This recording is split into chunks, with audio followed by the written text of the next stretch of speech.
کچھ عرصہ قبل یہیں پر بھائی ارشاد کو شہید کیا گیا اور آج جو ہے وہ بھائی سلیم شہید ہو گئے۔ میں پوچھنا چاہتا ہوں انتظامیہ سے، ارباب اقتدار سے کہ جب کوئی شہری قتل ہو جائے اس کا ذمہ دار کون ہے؟ میرا سوال ہے، میں پوچھنا چاہتا ہوں کہ جب ایک شہری قتل ہو جائے اس کا ذمہ دار کون ہے؟ قاتل گرفتار کرنا کس کی ذمہ داری ہے؟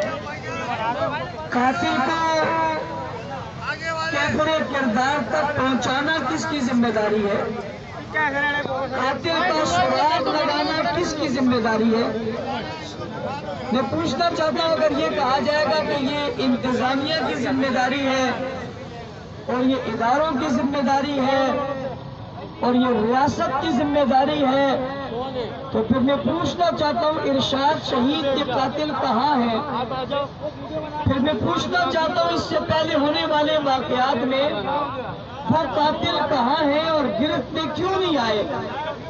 اور اگر نہیں آئے تو یہ ذمہ داری کو کس نے نہیں نبھایا؟ ہماری ذمہ داری کیا ہے؟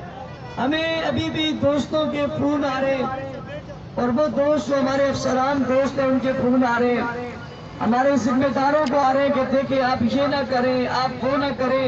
بھئی ہم تو کچھ بھی نہیں کریں گے اور ہم نے تو کچھ بھی نہیں کیا، لیکن جنہوں نے یہ سب کچھ کیا ان سے کون پوچھے گا؟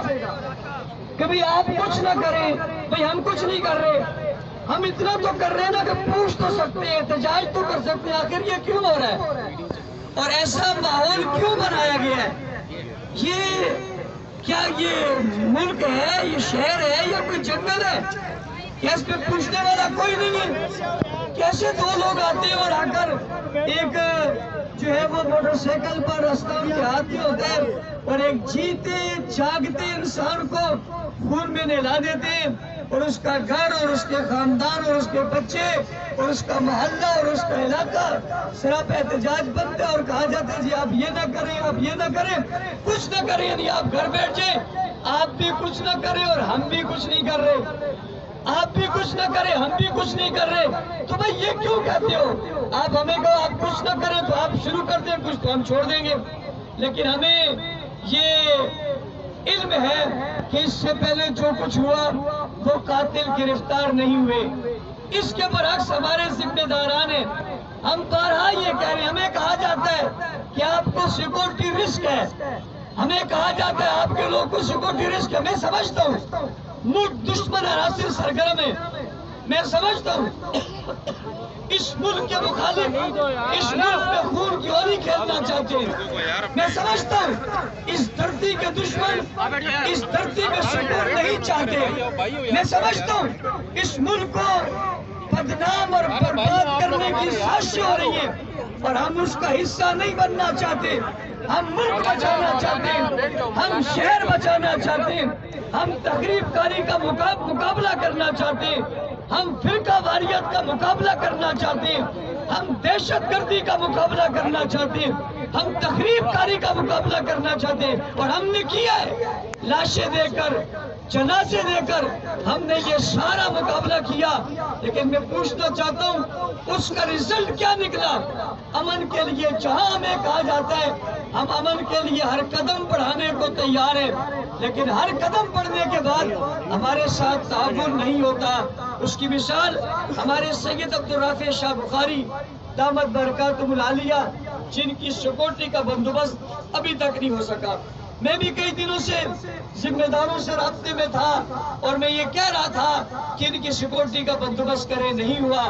علاقے میں چوریاں ہو رہی ہیں، ڈکیتیاں ہو رہی ہیں، لوگ مارے جا رہے ہیں، فرقہ واریت پر لوگ مارے جا رہے ہیں اور مذہب کے ناموں پہ لوگوں کو مارا جا رہا ہے۔ ہم نے ایک زمانے سے صبر کا دامن تھاما ہوا ہے اور ہم یہ چاہتے ہیں کہ ہم یہ صبر کا دامن تھامے رہیں۔ ہم بدامنی نہیں چاہتے، انتشار نہیں چاہتے، یہاں آنا ہماری مجبوری ہے ہماری ساتھ زیادتی ہوئی ہے، ہم اپنے شہید بھائی سلیم کا جنازہ یہاں پڑھ رہے ہیں۔ اگر ذمہ داران ہمیں کوئی یقین دہانی نہیں کراتے تو پھر اس کا مطلب ہے ہم یہیں بیٹھ جاتے اور جنازہ پڑھنے کے بعد یا جنازہ پڑھنے سے پہلے تو ہم رات یہیں گزار لیں گے، ہم کل کے دن یہیں گزار لیں گے انشاءاللہ۔ جینا ہوگا، مرنا ہوگا۔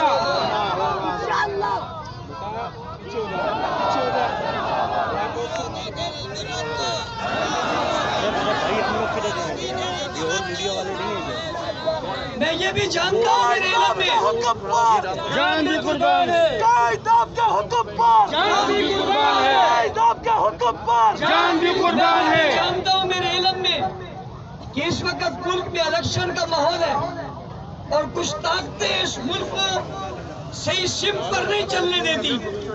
وہ چاہتی ہیں کہ اس ملک میں افراتفری رہے اور ویسے گناؤنی حرکتیں کر رہے ہیں، ایسی قبیح حرکتیں کر رہے ہیں کہ وہ لوگوں پر گولیاں برسا رہے ہیں۔ تو ہماری انتظامیہ کو، ارباب اقتدار کو اس پر نظر رکھنی چاہیے، اور جو لوگ ملک کے ساتھ وفاداری کر رہے ہیں اور ہر مشکل میں ریاست کے ساتھ کھڑے ہوتے ہیں، ان کے ساتھ یہ زیادتی اچھا رویہ نہیں ہے بلکہ یہ غلط رویہ ہے۔ ان کے ساتھ رویہ درست کیے جائیں۔ میں بھائی سلیم کی شہادت پر سلام عقیدت پیش کرتا ہوں، مطالبہ کرنا چاہتا ہوں ارباب اقتدار سے، اگرچہ بار بار مطالبے کا لفظ اب اچھا بھی نہیں لگ رہا، بار بار ہم مذمت کی بات کرتے ہیں، یہ بھی اچھی نہیں لگ رہی۔ اب یہ مطالبہ اور مذمت یہ مذاق کا لفظ بن گئے کہ بچے یہ کیا کریں گے، یہ تو صرف مذمت کریں گے، تیسرے دن مطالبہ کریں گے اور چلے جائیں گے، تیسرے دن پھر واقعہ ہو جائے گا اور چوک پہ کھڑے ہو جائیں گے۔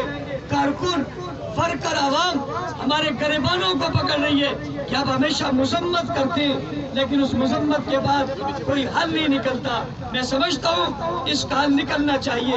میں اپنے ذمہ داروں سے، اپنے دوستوں سے بھی یہ کہنا چاہتا ہوں کہ ملک مشکل حالات میں ہے، آپ کے جذبات اپنی جگہ، آپ کی تکلیف اپنی جگہ، آپ کا دکھ اپنی جگہ، آپ کا غم اپنی جگہ، پڑا ہوا جنازہ اپنی جگہ، خون میں لت پت یہ لاشیں اپنی جگہ، لیکن اس سب کے باوجود ہم اتنی قربانیاں دیں، ہم کوئی ایسا موقع فراہم نہیں کرنا چاہتے جس کی وجہ سے کسی اور کو موقع ملے اور ہمارے شہر پرامن شہر کو یا ہمارے اس ملک کے امن کو دوبارہ سے وہ سبوتار کرے۔ ہم ایک بار پھر اپنے ملک اور کی وطن کی محبت میں حالات کو درست رکھنے کے لیے یہ مطالبہ دہرا رہے ہیں۔ ہمیں قاتل چاہیے، ہمیں یہ دہشت گرد چاہیے، ہمیں یہ تخریب کار چاہیے۔ انتظامیہ نے اگر پہلے اپنا فریضہ سر انجام نہیں دیا، اسے اپنا فریضہ سر انجام دینا چاہیے۔